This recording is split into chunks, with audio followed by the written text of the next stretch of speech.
Hi everyone, welcome to BWB. Today we are diving into two fantastic books full of humor and adventure. First, The Don Quixote by Miguel de Cervantes, the classic story of man chasing dreams bigger than reality. And then, Confederacy of Dunces by John Kennedy Toole, a modern comedy with outrageous characters and wild misadventures. Let's explore what is there in this today's story. I will hand it over to Dr. Geeta Kariappa for more insights from the book Don Quixote by Miguel de Cervantes. Hi everyone. Imagine a man so enchanted by stories of knights and adventures that he decides to become a knight himself, riding out his old horse in rusty armor, fighting windmills, and promising to defend honor and justice. That man is Don Quixote of La Mancha, the dreamer who refuses to see the world as it is, instead, seeing it as it can be in his imagination. Miguel de Cervantes' timeless masterpiece Don Quixote blurs the line between fantasy and reality.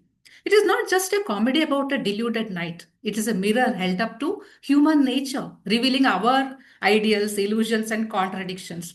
So, through Don Quixote and his loyal squire Sancho Panza, the novel explores the contrast between imagination, love and honor, loyalty, and the power of stories to shape our lives. In the process, it becomes a runaway comedy of errors. So we saw in the last episode, Don Quixote is holed up in the Sierra Mountains because he imagines that the knights are supposed to be pining for their lost love. Now his love, Dulcina, she doesn't even know that she is his love. So he is there and is wallowing in self-pity. And here in the village of La Mancha, the priest and the barber are worried about him. They somehow want to bring him home to his village. So now when they look around, they find the lady Dorothea, who is disguised as a young man, and they ask her to help them. So her story is so sad and they feel very bad to hear about it. So she was seduced by, she's the daughter of a rich farmer, and she was seduced by a landowner, Don Fernando. And he had promised to marry her, but instead he married her friend Luciana. And she is the beloved of Cardino, whom we talked about in the previous episodes. So now she listens to them and she says, yes, I'm going to help you. And she pretends to be the princess Mycomicona so that she can ask Don Quixote to come and help her kingdom. So now they proceed. And, the barber, he disguises as her squire.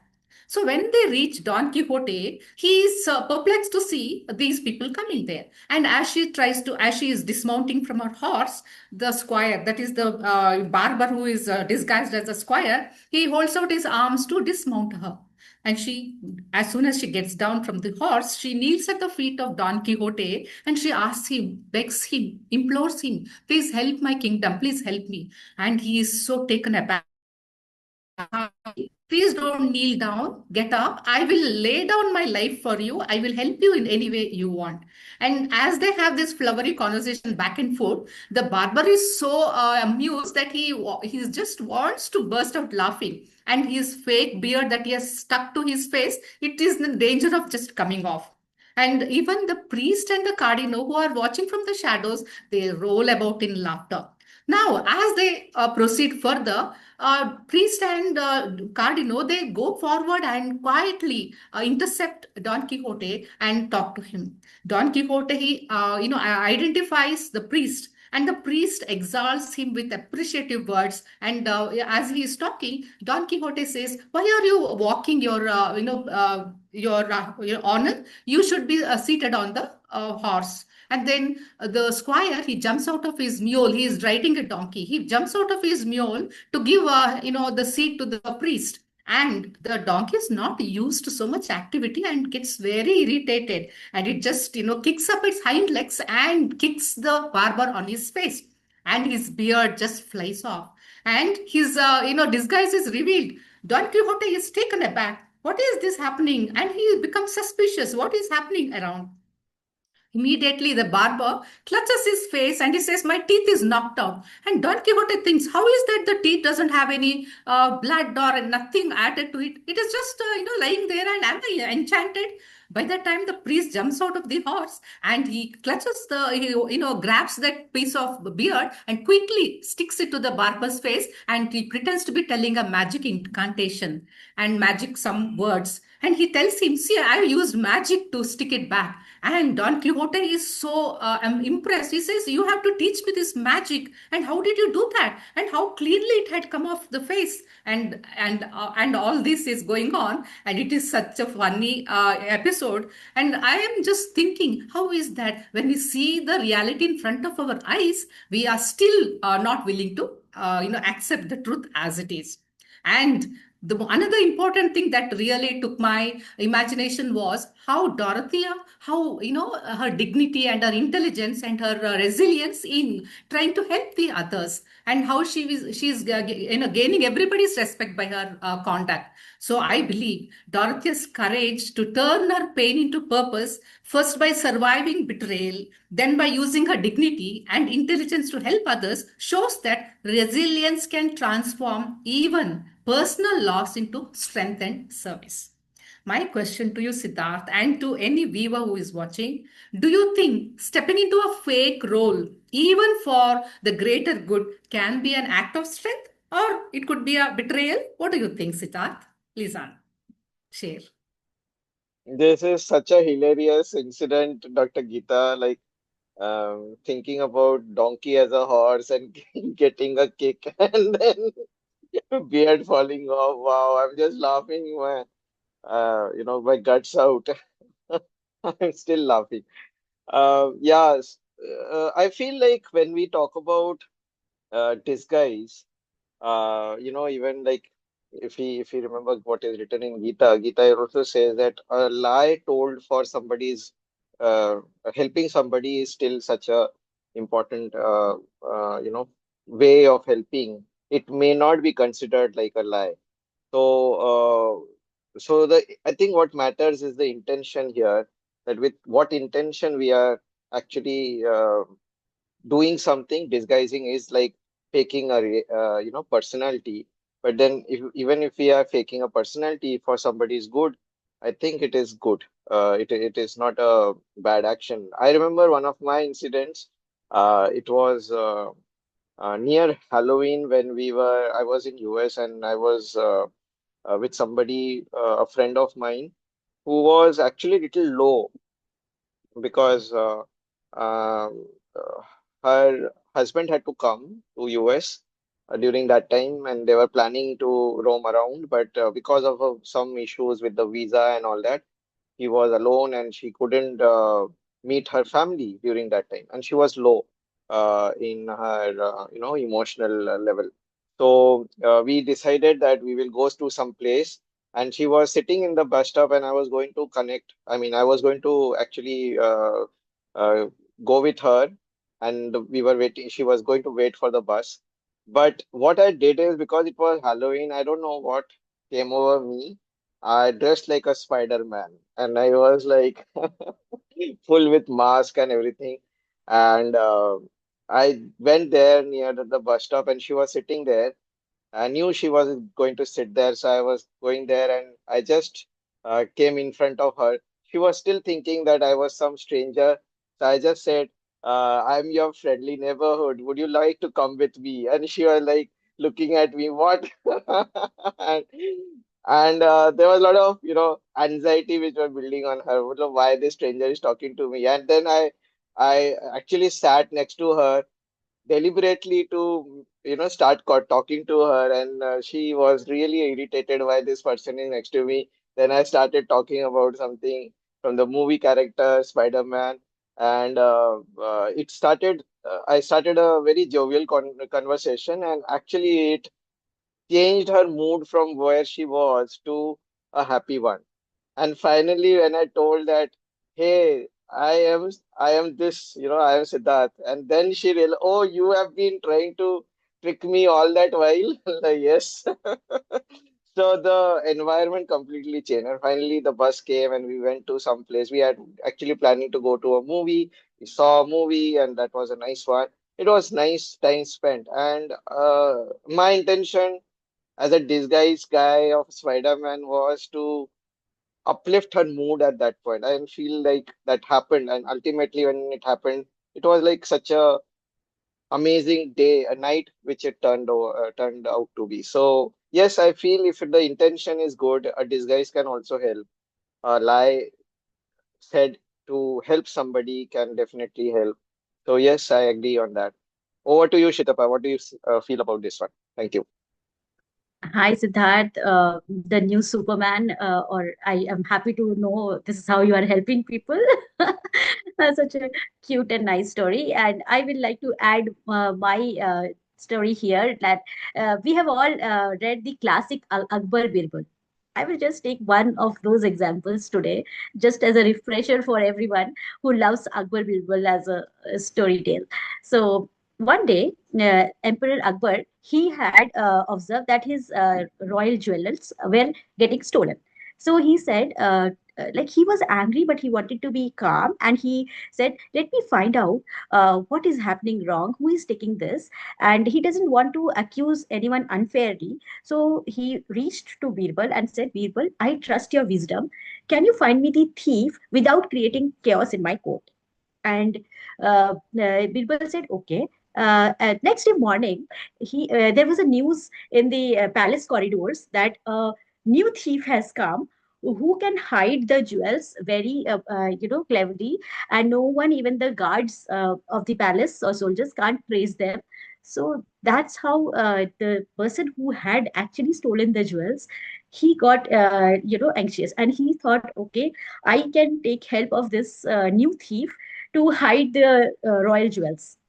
And he reached out, and they caught him red-handed, and Birbal was able to find the thief. So Akbar was relaxed because he could find the guilty person, and he was able to protect his honor. And uh, here we find that even when Birbal was in disguise of a thief, and he was able to catch hold of this person who was with wrong intentions stealing the royal jewels. The thing was, at times being in disguise to help someone or to with a good intention is good, as long as you're honest at heart. It helps. So over to you, author Sujata, for more insights from the book Thank Confederacy you. of Dunces by John Kennedy Toole. Thank you, Shritapa. It's so nice to hear Dr. Geeta Karyappa. She has narrated such a hilarious story about disguises. And Dr. Siddharth Sen and you, Shritapa Mahanti, you have also, shown how a clever mix of disguise, dignity, and compassion can sometimes heal what reality can break. So now let's jump to New Orleans, where our modern Don Quixote, Ignatius J. Riley, is fighting the evils of the world, mostly while eating hot dogs. Chapter 11, it starts with Ignatius's new job as a hot dog vendor. It sounds simple, but Ignatius, being who he turns it into a mission to save civilization. He keeps lecturing customers about morality, philosophy, and eats more hot dogs than he sells. Imagine him waving a mustard covered bun and shouting about the fall of culture. Toole's comedy really sparkles in the tiny absurd details, like Ignatius trying to start a workers' union at a hot dog stall and being the only member. You can almost see him giving speeches to himself between the bites. Meanwhile, his poor mother Irene wondering if a boarding school accepts 40-year-olds. She finally gets a life of her own. She's bowling with her friend Santa Battaglia, laughing, enjoying herself. And that makes Ignatius furious. He acts like she's betraying him by being happy. Typical overgrown sun drama. Then we get glimpses of Night of the Joy Bar, shady characters, weird shows, people scheming for easy money. Tool fills every corner with someone slightly crazy or lost. It's messy, funny, and very human. just like life is. So, what I love here is that Ignatius thinks everyone else is wrong, but he's blind to his own nonsense. He quotes big thinkers while spilling ketchup on his shirt. We all know someone like that, isn't it? Dorothea's disguise helps others, and Ignatius's disguise hides himself. Both teach us that it's not the mask that matters, but the reason to wear it. So now the question now for you, for Jasbir, is would you like to give your own insight about how we see such people in real life also? So over to you, Jasbir. Thank you, Sujata. Yes, there are many people who have a strong influence on the world and they disguise themselves as reformers. There is an example of a YouTuber who had been putting videos on YouTube for entertainment. And one fine day, God knows what got into him, he put a video of a man who committed suicide by hanging himself from a tree. And he put up that video on YouTube, and he got a lot of flack for putting up this video because it was inhuman, it was tasteless, and for the matter of entertainment you can't go projecting someone's death, especially if a person has died by suicide, because definitely he has a lot of struggle, and to come to a level where he had to commit suicide and to to declare it to the world and make it look like a form of entertainment, because people are you know commenting on it, criticizing all this. But it's sad, you can't make a show out of someone's death. So yes, there are many of these reformers or entertainers in this world who disguise themselves trying to change the world, but actually in reality all they are doing is trying to get those likes. There is this understanding that the more likes you get to your video on social media is the more popular you are. But is this a price that you need to pay for popularity? I mean, to get inhuman, I don't agree. So definitely, there's a lot of people who do a lot things in disguise, and we have to take everything with a pinch of salt and with a lot of understanding that who is a true reformer and who is actually doing it for selfish reasons. So now I hand it over to Dr. Geeta to continue with the story. Thank you. Yes, Jasbir, I totally agree with you. Somebody's suffering cannot become an entertainment. There has to be that spark of humanity inside a person to know that empathy, to know what can be shown to the world or what can be, not done. And especially someone else's suffering is not, a thing to be used as an entertainment. And coming to Don Quixote, he is not a person who indulges in fantasy because he is wanting somebody's admiration. He truly believes that he is a knight, and he really wants to bring peace and justice and love to the world.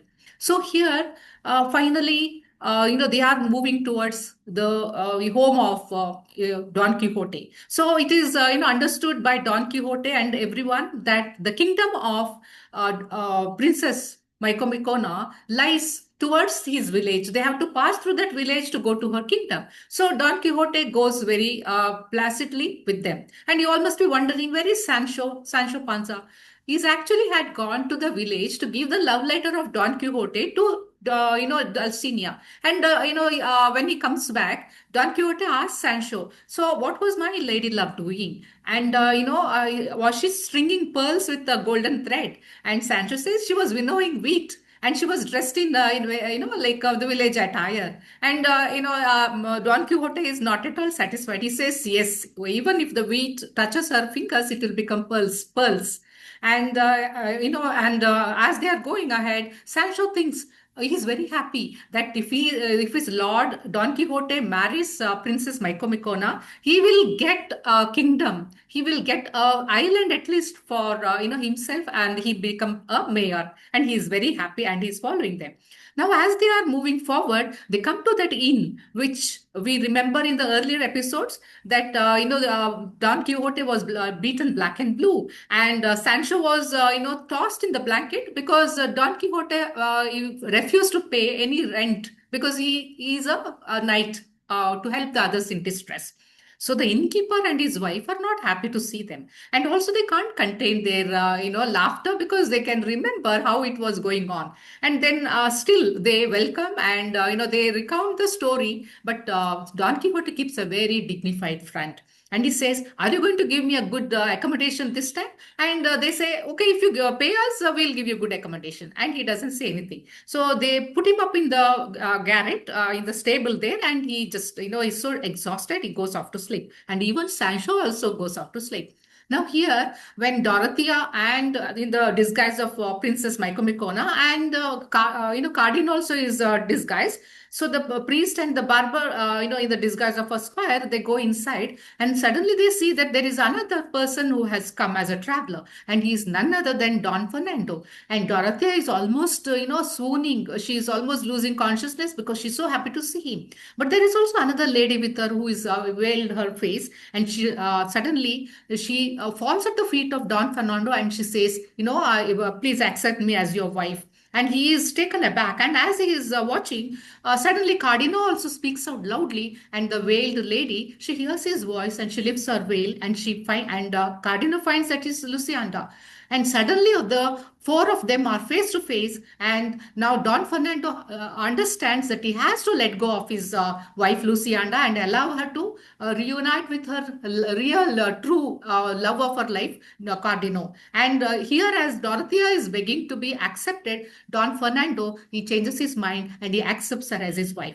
Now, suddenly, in this dramatic moment, suddenly Sancho comes running and he says, "My lord is, beheading the giant, and the room is full of, blood, and the headless torso is there, and everybody rushes into the stable, and they see that Don Quixote is in his sleep and he's sleepwalking, and he's slashing his sword left to right and all around, and he's just wearing shirt sleeves, and so the ladies don't come there because his long legs are all bare. And then he is slashing everything around. Actually, what he has done is he has slashed the wine skin, which is filled with wine, and it is just dripping the red wine all around. And Sancho is thinking that it is blood, and he is searching for the head of the giant. And now the innkeeper is so irritated because last time he didn't pay the rent, and this time he is destroyed all his wine. And he tries to wake him up, but Don Quixote is so fast asleep, and he brings up a pail of cold water and splashes it, just pours it over Don Quixote, and he wakes up.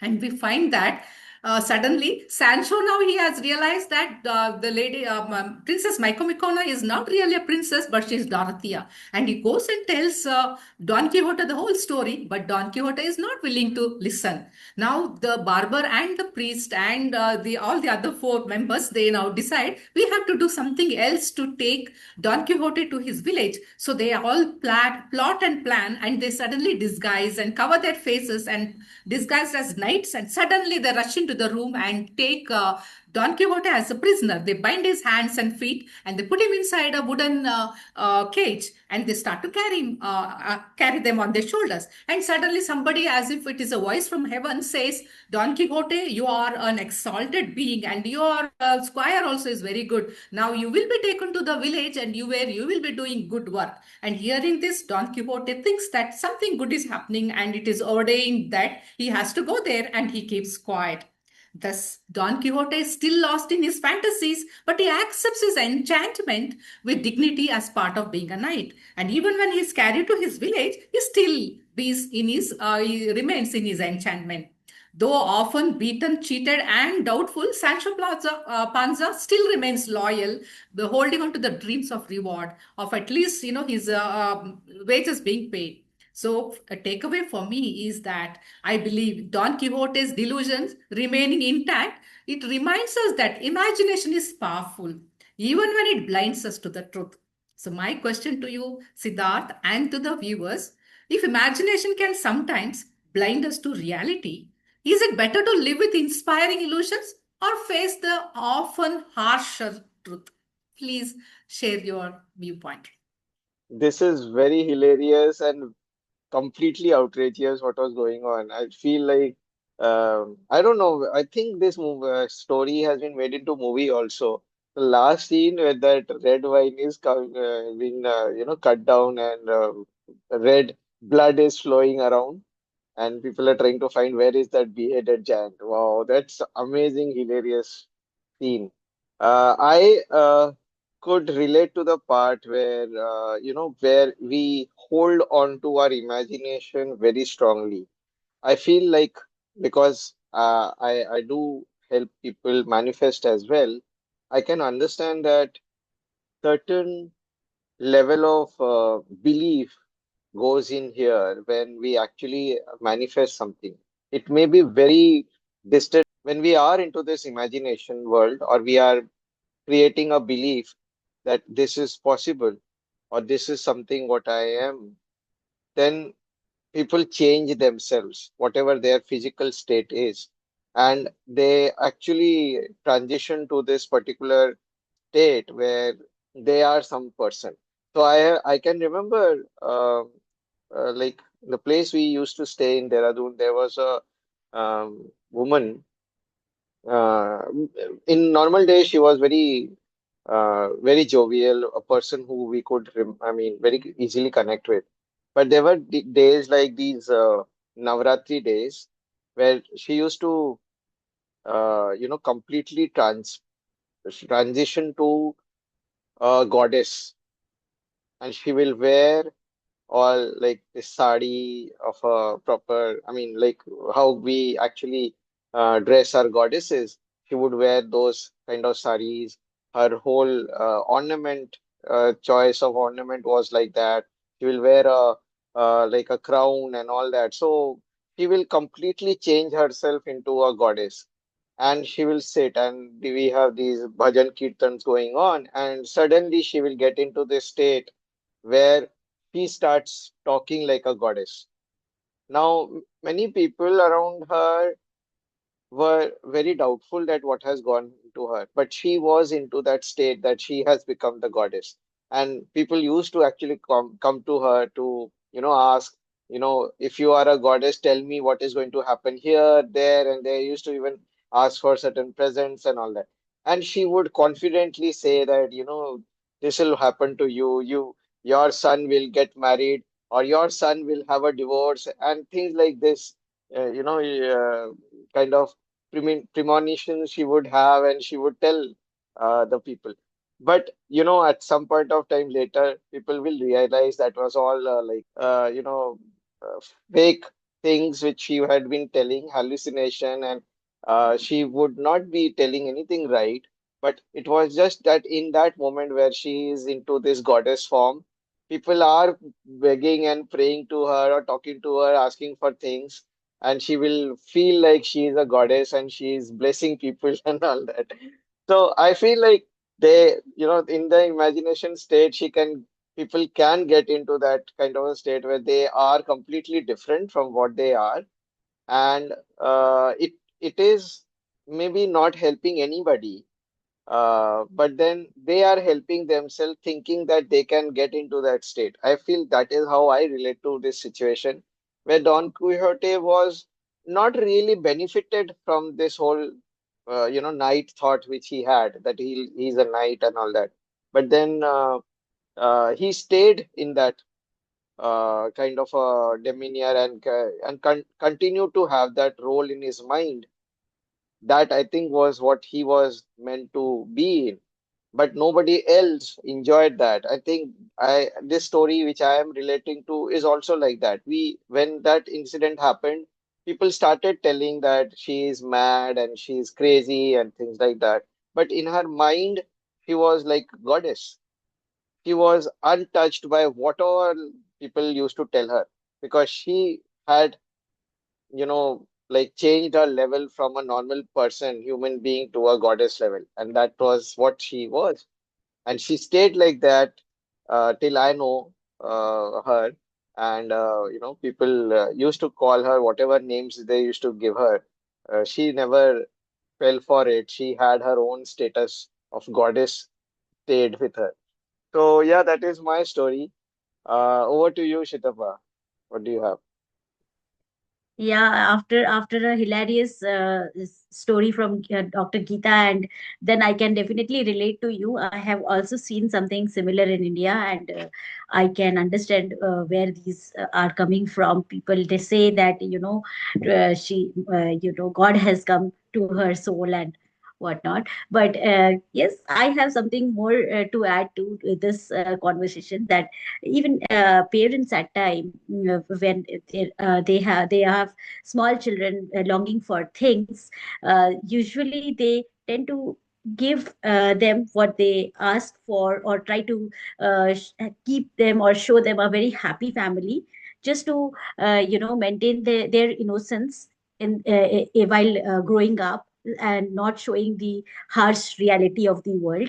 From later on, they sometimes they choose out of love to these illusion, which a world where everything is good, and to protect their small little worries, and let their innocence be there for some more time, not facing the hard realities of life. But over the time, I think it is also good that yes, you do love your child, and you try to protect them, and not tell them the financial condition of your house, and just to let them live their innocent life. But eventually, it is also important to reveal it, and let them know what the reality is, and grow with it to face the real world. So that helps them also evolve as a child. So with this, I will hand over to Sujata for more insights from the nonfiction book, Confederacy of Dunces. Thank you, Shritapa. You just concluded by saying that facing the real world. Now, here, again, when you come to the Confederacy of Dunces, back in New Orleans, reality never wins. Everyone, by the end of the book, chapter 13, everyone Ignatius has touched, has everything, whatever he tries to do, has fallen apart. His job, his crusade, his pride. He's still writing angry letters to the bakery because the buns are not properly aligned. Who does that? Writing to a bakery. He wants them to be aligned to what? He's convinced that he's the misunderstood genius of the century, while the rest of the city just wants a break from him. He hides in his room, surrounded by notebooks, yelling, "The universe is conspiring against me." Policemen, shop owners, even his friends, everyone's had enough. Toole turns the whole thing into a circus. He's chasing his hat through traffic like a philosopher pursuing truth.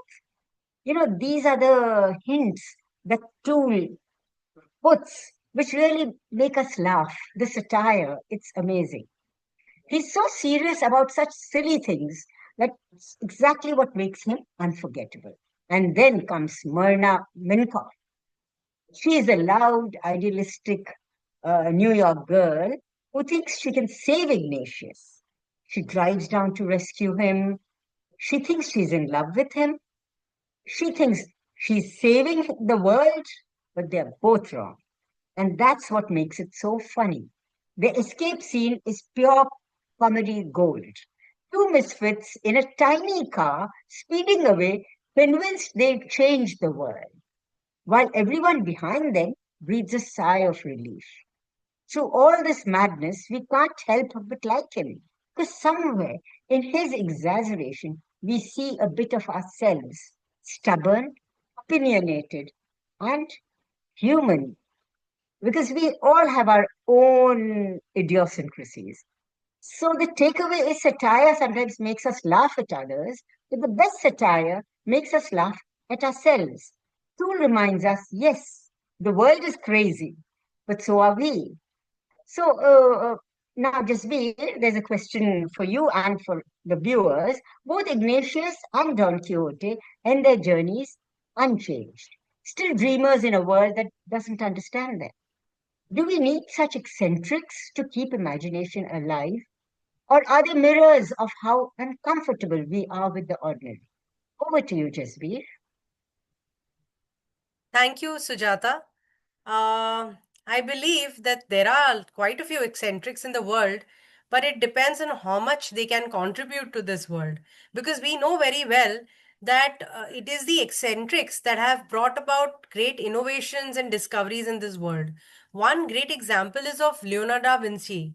And we know he was a dreamer because his mind was full of visionary ideas that pushed the boundaries of art, science, and engineering.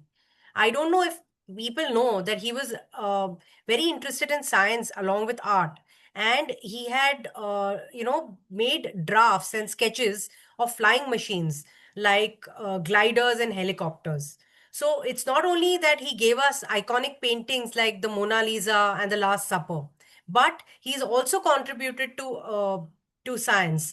And there is also this knowledge that Leonardo da Vinci studied biology and anatomy of the human body and all that. So it's like this: he was a dreamer, he had a vision, and he was eccentric in his own ways. It's known that his family life was he was born out of an illegitimate he was an illegitimate child. So all these things, irrespective of where he came from, he brought about a revolution in the art world. And we still till today we really study the art that he has given to this world. So the eccentrics bring about revolution for sure, and at the same time they should have a purpose and goal in life to bring that change in this world.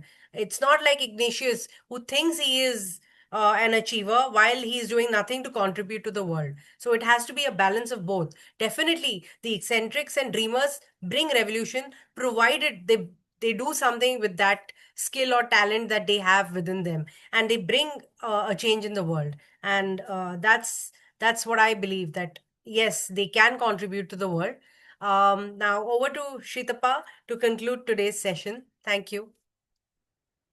Thank you, Jasbir, and that was really a good example for us to understand more clearly of what we are you're talking in these two books. And to wrap up, I will say that it is okay to lie. It is okay to uh, be in disguise and not the real you, if required, to protect or to do something with a good cause or good intent. As long as it is not harming, rather protecting or revealing some truth, it is good for society and for humanity. So, with this, I conclude today's episode. See you again next time in next episode. Till then, take care.